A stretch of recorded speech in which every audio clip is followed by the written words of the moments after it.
Македонија без отпад во 2012-та. Вака е наречена акцијата која беше организирана на повеќе локации во Тетово. Се чистеше и собираше отпад кај муслиманските гробишта во Мала Речица, паркот во населбата Ајдучко Мало и околу помошното фудбалско игралиште кај стадионот. Учениците пак, за кои денеска беше работен ден, чистеа во училишните дворови.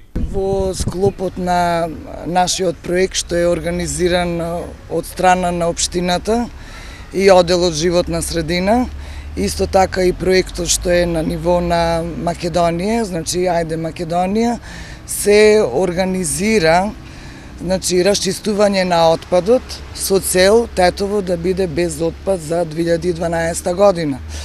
Во ова активност се вклучени секторот јавни дејности, бидејќи се вклучени сите основни и средни училишта.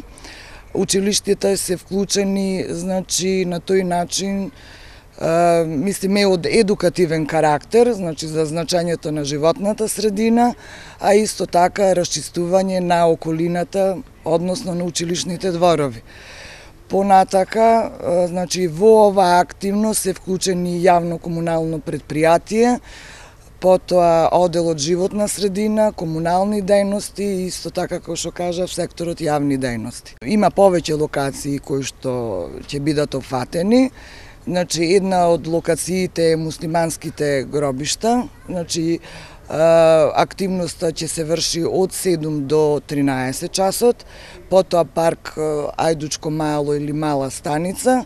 Активноста е од 10:30 до 11 часот и градски стадион исто така од 7 до 13 часот. Според националниот план за управување со отпад, секој македонски граѓанин годишно во просек создава по 350 килограми отпад, така што секоја година се трупаат околу 700.000 тони смет. Речиси 30% завршува на диви депонии кои се создаваат во шумите, реките и градските паркови.